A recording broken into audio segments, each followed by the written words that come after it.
Shalom saudara, kiranya damai Kristus menyertai kita. Di video kali ini saya akan berbagi dengan kita semua tentang Renungan Harian Keluarga di edisi hari Rabu tanggal 3 Agustus 2022. Pembacaan Alkitab terdapat di dalam Ibrani 13 ayatnya yang ke-7 dan 8. Sebelum kita membaca dan merenungkan firman Tuhan, marilah kita satu di dalam doa. Bapa di surga, terima kasih untuk kesempatan ini ya Tuhan. Kami bersyukur padamu, oleh karena kasih-Mu, oleh karena anugerah-Mu, kami boleh ada sebagaimana kami ada pada saat ini. Ya Tuhan, kami hendak membaca dan merenungkan firman. Biarlah Engkau mau menguasai kami, membuka hati pikiran kami Tuhan, sehingga kami boleh mengerti apa yang Engkau kehendaki dalam hidup kami. Terpuji nama-Mu, di dalam nama Tuhan Yesus kami berdoa. Amin. Mari kita membaca bagian Alkitab ini. Ingatlah akan pemimpin-pemimpin kamu yang telah menyampaikan firman Allah kepadamu. Perhatikanlah akhir hidup mereka dan contohlah iman mereka. Yesus Kristus tetap sama, baik kemarin maupun hari ini dan sampai selama-lamanya. Sedemikian jauh pembacaan Alkitab, terpujilah Kristus. Saudara-saudara yang dikasihi Tuhan, tema kita pada hari ini adalah melawan lupa. Keluarga Kristen yang dikasihi dan diberkati Tuhan Yesus, bangsa yang besar adalah bangsa yang tidak pernah melupakan jasa para pahlawannya. Di bulan Agustus kita akan merayakan bulan kemerdekaan. Tidak lama lagi kita merayakan hari proklamasi kemerdekaan RI.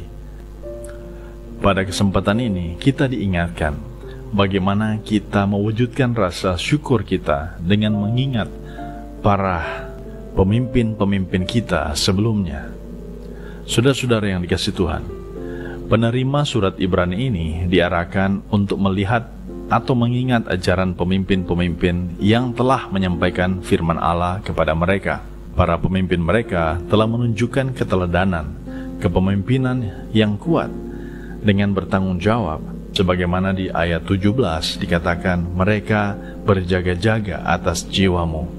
Bahkan kalau kita kaitkan dengan ayatnya yang ke-7, dikatakan sampai akhir hidup mereka. Saudara-saudara yang dikasihi Tuhan, ini adalah suatu keteladanan yang patut kita hargai dan kita ingat. Jangan pernah kita lupa. Sehingga di dalam kehidupan kita sebagai orang percaya, kita terus akan mengingat perbuatan-perbuatan mereka, dan tentunya kita juga akan melakukan seperti mereka lakukan, yang saya yakin dan percaya pemimpin-pemimpin gereja, pemimpin-pemimpin kita melakukannya dengan berlandaskan firman Tuhan. Saudara-saudara yang dikasihi Tuhan, ucapan syukur atas kehadiran mereka dalam pelayanan gereja tidak hanya ditandai dengan mengunjungi makam atau dikatakan ziarah makam, tetapi juga di dalam setiap tindak tanduk kita, di dalam setiap ucapan bibir kita, di dalam setiap aktivitas kita, baik di dalam pelayanan maupun di dalam pekerjaan, bahkan kehidupan kita setiap hari. Di dalam hal memberitakan Injil, di mana saja, kapan saja kita diberikan kesempatan untuk menyatakannya. Memberitakan Injil pada saat ini dibandingkan dengan masa lalu, tentu masa lalu sangat sulit, karena mereka mengalami penganiayaan.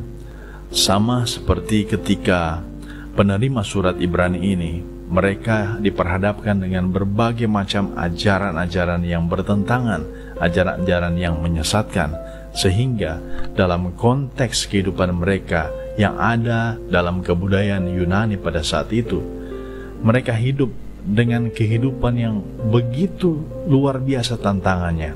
Mereka diperhadapkan dengan kehidupan yang serba bebas sebebas-bebasnya. Belum lagi tantangan dari ajaran-ajaran yang tentu saja sangat bertolak belakang dengan ajaran Kristus. Saudara-saudara, apalagi mereka harus hidup di dalam serba berkecukupan. Kalau dihubungkan dengan mencukupkan diri, maka kehidupan pemimpin-pemimpin mereka sebelumnya dapat menjadi model atau kesaksian hidup bahwa orang-orang ini sanggup mencukupkan diri dengan apa yang ada. Hidup mereka harus menyesuaikan dengan situasi saat mereka mengabarkan Injil yang serba sulit, di mana mereka menghadapi tantangan penganiayaan yang mengakibatkan banyak orang mengundurkan diri. Seperti para pemimpin, para pahlawan iman, kita pun akan terus dimampukan untuk taat dan setia di dalam mengabarkan Injil di tengah-tengah kehidupan bermasyarakat yang serba modern dan canggih ini. Tantangan tidak mudah, tetapi ingat saudara-saudara, apa yang dikerjakan oleh para pemimpin-pemimpin kita yang mengabarkan Injil, kita juga harus mengabarkannya ke seluruh dunia. Saat ini kita dipermudah dengan adanya fasilitas, adanya jangkauan, adanya konektivitas. Lewat internet, kita bisa mengabarkannya sampai ke ujung bumi. Saudara-saudara, ini bukan tentang dapat atau tidak dapat, tetapi apakah saudara mau? Saya mau untuk memberitakan Injil. Saya mengajak juga saudara-saudara untuk mau memberitakan Injil. Kita terus akan dikuatkan, seperti dalam pembacaan Alkitab kita, bahwa Yesus Kristus yang disembah oleh pemimpin-pemimpin kita dahulu, yang disembah oleh para rasul dan juga pengikut-pengikutnya, yang sudah mati, dikuburkan, dan pada hari yang ketiga bangkit dari antara orang mati. Bahkan dia sudah naik ke surga menyiapkan tempat bagi kita semua.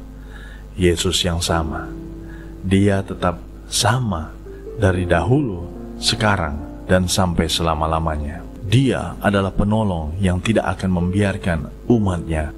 Keluarga Kristen yang dikasihi dan diberkati Tuhan, marilah kita meneladani para pemimpin-pemimpin kita yang telah mencetak print biru untuk mengabarkan ini, yang tetap berpegang teguh pada Kristus, sehingga kita pun juga nantinya akan mencetak print biru kita masing-masing, agar supaya generasi yang akan datang, para penerus kita, mereka juga akan melihat dan meneladani kita, yang akan terus meneruskannya kepada generasi yang akan datang. Marilah kita berdoa. Ya Tuhan Yesus, sertailah kami, berkatilah kami, di dalam kami meneruskan cita-cita dan harapan dari pemimpin-pemimpin kami, yaitu memberitakan Injil sampai ke ujung bumi, memberitahukan tentang Engkau, Yesus Kristus. Biarlah damai sejahtera dan kasih Kristus yang tidak berubah dari dulu, sekarang, dan selama-lamanya menyertai kami semua. Saudara-saudara, jika saudara-saudara menyukai video ini, jangan lupa untuk meninggalkan like dan subscribe. Sampai jumpa di video-video yang lainnya. Bye.